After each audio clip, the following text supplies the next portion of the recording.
All right, update on the pecan tree that we cut up. Look at all this lumber. Look at all that wood. Wow. It's a lot of wood from that. Now, this is what the biggest slab looked like. But we had a problem. The guy's saw was off. And you could see, well, let me lift it up a little bit here. It's live edge. Live edge on the big slab, and then all the rest are just cut for lumber. But the table was off, so he started off at 2 1/4, and by the time he got down to the other end, it was like 1 3/4 inches. So the big slab got messed up, and then he re-ripped it or re-sawed it, and now the biggest slab is only 1 5/8 inches or something, which kind of sucks, because if you look at the smaller log, look at this one. Now this is, now that's a nice piece right there, and that's thick. That's a nice 2 1/4 inch thick live edge slab right there. It's still pretty nice. So this one, now I'm thinking I can make a bench out of that, because that looks pretty good. And he had one problem. Now I planted this tree when it was a seedling, and there's a piece of metal in it, and he wrote here metal right there, and you can see what it did to the saw blade on that piece, and that would have been another nice piece right there. That sucks. Now I raised that tree, and I didn't put any metal in that tree, and somehow it ended up with a piece of metal. I'd never put anything in those trees, but maybe the kids when they were younger playing around did something. But we got a lot of wood here. That's nice from those 2 logs.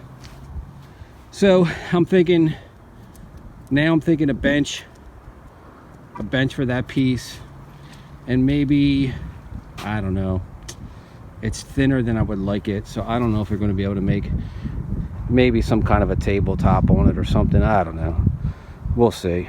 But all those pieces, golly, definitely enough lumber there just from that one alone to make a nice accent wall for something,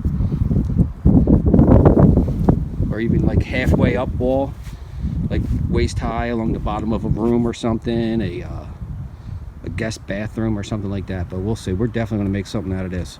So I've got to put it, I'm going to put it in the garage, and I got little pieces of wood I'm going to slide in between each so they all dry out.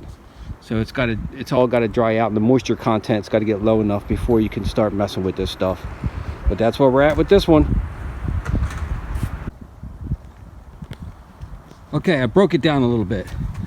This stack right here is all sawn, and 1/2 inch by 10 inch wide planks, 6 foot long and 8 foot long. So that's a solid stack of nice wood for accent wall, and I didn't even clean it off. But look how pretty this is. Look at the nice color and the design of that wood. Here's our 2 big planks right here, the thickest ones, and back here is the edges of the logs.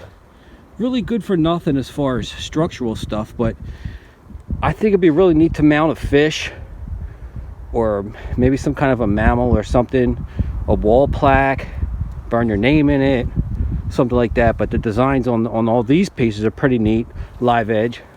And now this stack here, it's sawn, but still has some live edge on it. You can see the live edge on one side of all these pieces. So this stack here is as good as this stack, but it can't be 10 inches wide. So you probably have to rip these boards and make smaller, thinner planks out of them. But that's a lot there. But these ones are good to go. So that's the breakdown. That's what it looks like. Not bad.